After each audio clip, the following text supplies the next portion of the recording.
पालघर जिल्ह्यातील डहाणू तालुक्यातील दापचरी इथं 1395 एकर क्षेत्रावर आंतरराष्ट्रीय दर्जाचा कृषी बाजार उभारण्यास राज्य मंत्रिमंडळाची मंजुरी. हा प्रकल्प महाराष्ट्रातील शेतकऱ्यांना जागतिक बाजारपेठेशी थेट जोडणारा महत्त्वाकांक्षी उपक्रम ठरेल, पणन मंत्री राजकुमार रावल यांचा विश्वास.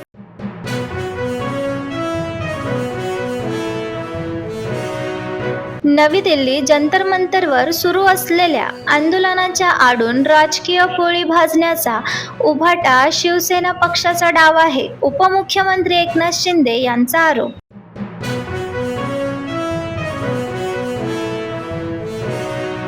भारताच्या शिक्षण व्यवस्थेवर काँग्रेस नेते राहुल गांधी यांनी केलेल्या टीकेला मुख्यमंत्री फडणवीस यांचं उत्तर. सरकार सक्रियपणे कारवाई करून पेपरफोडी प्रकरणातील आरोपींना अटक केली, त्यामुळेच नीट यूजी परीक्षा पुढे ढकलण्याचा निर्णय घेण्यात आला.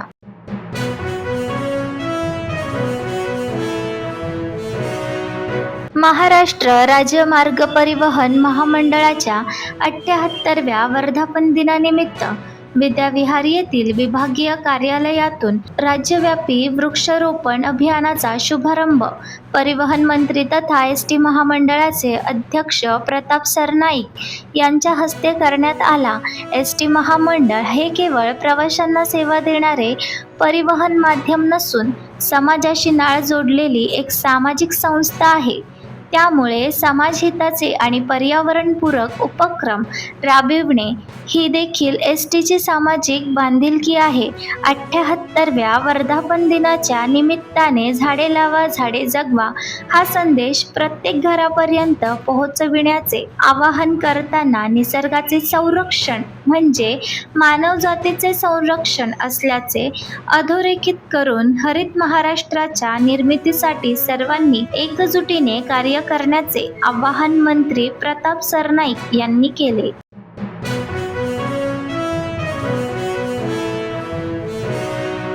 आषाढी वारी. संत ज्ञानेश्वर आणि संत तुकाराम महाराजांच्या पालख्या पुढील मुक्कामाकडे रवाना. आषाढी एकादशी निमित्त पंढरपूरकडे प्रस्थान केलेली संत ज्ञानेश्वर महाराजांची पालखी जेजुरी येथून मार्गस्थ झाली असून आज रात्री मुक्काम वाल्हे इथं होणार. दरम्यान जगद्गुरू संत तुकाराम महाराजांचा पालखी सोहळा दौंड तालुक्यातील वरवंड इथला शेवटचा मुक्काम आटोपून बारामती तालुक्याकडे मार्गस्थ झाला. माऊली माऊली आणि ज्ञानोबा तुकाराम यांचा जयघोषात वारकऱ्यांनी रोटी घाटाचा कठीण टप्पा उत्साहात पार केला.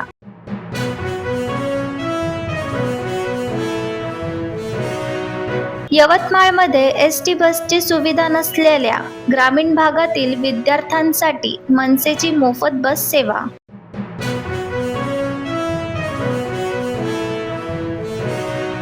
पुणे जिल्ह्यात पिंपरी चिंचवड इथल्या मोशी कचरा डेपो दुर्घटना प्रकरणी पोलिसांनी एका खासगी ऊर्जा निर्मिती कंपनीच्या 2 अधिकाऱ्यांविरोधात गुन्हा दाखल केला आहे.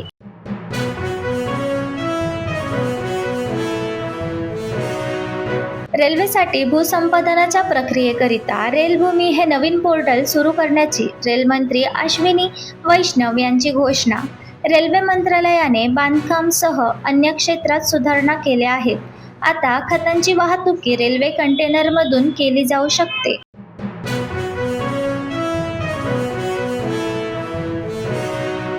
भारत अमेरिका यांच्यातील व्यापार चर्चेत अडथळा आल्याचा माध्यमांतील वृत्त वाणिज्य आणि उद्योग मंत्री पियुष गोयल यांनी फेटाळून लावला आहे.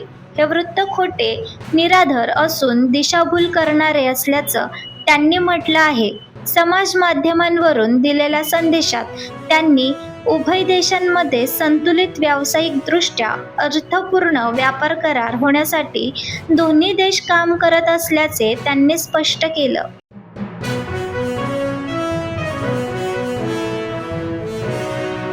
INS सुदर्शनी बॉस्टनला भुरळ घातली. INS सुदर्शनीच्या कर्मचारी आणि प्रशिक्षणार्थींनी सेल बॉस्टन 2026 अंतर्गत आयोजित क्रू अँड कॅडेट सिटी परेडमध्ये बॉस्टनच्या ऐतिहासिक रस्त्यावरून संचलन करीत भारताच्या समृद्ध सागरी परंपरेचा अभिमानाने परिचय करून दिला.